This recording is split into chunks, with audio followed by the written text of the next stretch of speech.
Duh masyarakat Indonesia, beda pendapat wajar, namun tak saling hajar. Bismillahirrahmanirrahim. Assalamualaikum warahmatullahi wabarakatuh. Bismillah, alhamdulillah, alhamdulillahilladzi ahyal islama binuril ulama wa ahyal ummata binahdatil ulama. Wassalatu wassalamu ala sayyidil anbiya wa ala alihi wa ashabihil asfiya. Amma ba'du. Kaum muslimin wal muslimat dimanapun Anda berada, pemirsa, penonton, sahabatku semua, semoga dalam lindungan Allah Subhanahu wa ta'ala. Saudaraku semuanya, kagak punya pacar, punyanya sahabat. Penonton, apa kabar, sehat? Alhamdulillah. Ini mumpung masih bulan Ramadan, insya Allah amal kita diterima oleh Allah Subhanahu wa ta'ala. Amin ya rabbal alamin.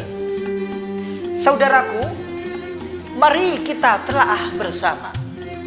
Indonesia adalah negara kesatuan, negara yang terdiri dari ribuan pulau, memiliki aneka ragam kebudayaan bahasa, masyarakatnya yang rukun dan damai, saling hidup berdampingan dalam perbedaan agama, bahasa maupun budaya.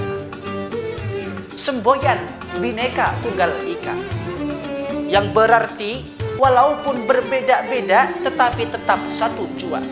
Hal inilah yang menjadi dasar masyarakat Indonesia dalam menjalani kehidupan. Tanpa persatuan, Indonesia akan hancur. Tanpa persatuan, Indonesia akan mundur. Tanpa persatuan dan kesatuan, Indonesia hancur lebur. Nah, saudaraku, kita sebagai bangsa Indonesia, kalau kita tak sadar, bukan hal yang mustahil multi budaya akan tergoyah. Kemujukan akan berubah menjadi kezaliman, merajut ukhuwah tinggal kenangan. Beda agama bukan lagi memperkuat, rasisme muncul ke permukaan. Oknum agama menawarkan kemurtadan. Sehingga apa? Sehingga runtuhlah persatuan, hancurlah kesatuan.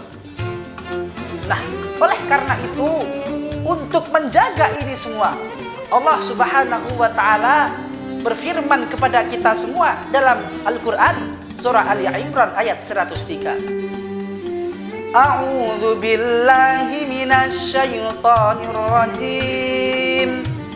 Bismillahirrahmanirrahim. Wa'tasimu bihablillahi jami'an wa la tafarraqu. Al-ayah. Imam Abu Muhammad Al-Husain Shahibul Baghawi dalam kitab tafsirnya Al-Baghawi jilid 2 halaman 600 menjelaskan bahwa ayat ini terdapat lafaz al-habl yang berarti ialah persaudaraan ataupun persatuan, bahkan berarti jamaah. Sedangkan lafaz wala tafarraqu adalah janganlah berpecah belah hanya karena kepentingan suatu kelompok, hawa nafsu, bahkan kepentingan diri kita sendiri. Nah, seakan-akan ayat ini menerangkan secara jelas kepada kita semua agar kita senantiasa memiliki sikap toleran dalam setiap perbedaan. Bahkan Rasul berpesan, al-jama'atu rahmatun wal furqatu adzabun. Rawahu al-Baihaqi. Persatuan adalah rahmat dan perpecahan adalah siksa. Saudaraku yang dirahmati oleh Allah Subhanahu wa ta'ala, berbicara mengenai urgensi moderasi beragama, Sunan Kalijaga atau Raden Mas Said, beliau adalah putra ke-8 dari Bupati Tuban, Tumenggung Wilotikto. Dalam kajian wayangnya, beliau menggambarkan dan melukiskan sosok Hanoman, Mas Hanoman. Meskipun Hanoman ini kera, meskipun Hanoman ini monyet, meskipun Hanoman ini, kata orang Jawa, munyuk, Tapi Hanoman memiliki hati yang suci, hati yang bersih, jiwa yang bijak, terutama dalam mempelopori menjadi manusia yang moderasi dalam beragama. Hanoman. Karena hadirin, jikalau toleransi sudah tiada, intoleran mulai merajalela, bukan hal yang mustahil perpecahan terjadi di mana-mana. Buktinya bila kita bandingkan dengan cuplikan keji kehancuran di Gaza, sekelompok agresi yang mengatasnamakan agamanya meluluh lantakkan Palestina hingga tak berdaya, yang pada ujungnya hanya propaganda dan tefti belaka. Hal ini dibuktikan oleh salah satu peristiwa pada tanggal 30 Desember 2020. Sekelompok agresi Zionis Israel membabat manusia tak berdosa di Gaza. Cincangan tubuh manusia menghiasi bumi Palestina. Tak upahnya seperti daging yang berserakan. Puluhan rumah sakit dibombardir oleh ratusan roket. Percikan darah bayi tak berdosa hingga menghembuskan nafas terakhir di pangkuan sang ibunda. Awan Palestina berwarna merah bercampur duka.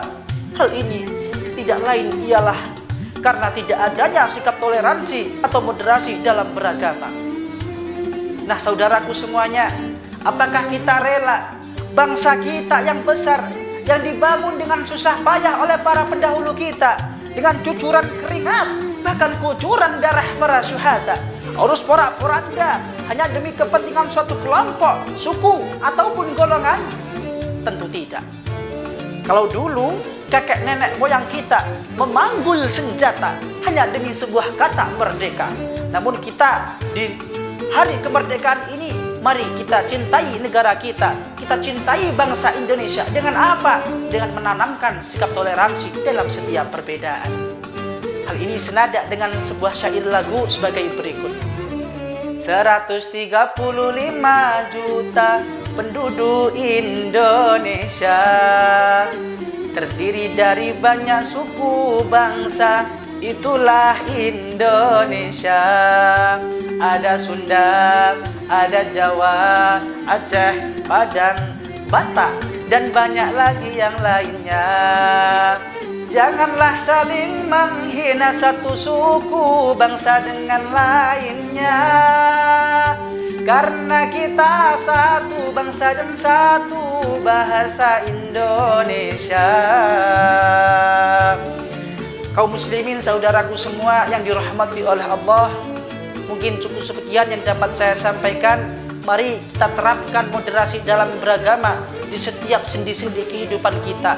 Insya Allah negara kita akan menjadi negara yang baldatun thayyibah wa rabbun ghafur. Toto tentrem kartora harjo. Mungkin cukup sekian yang dapat saya sampaikan. Undur maqala wala tandur man qala. Wallahul muwaffiq ila aqwamit thoriq. Assalamualaikum warahmatullahi wabarakatuh.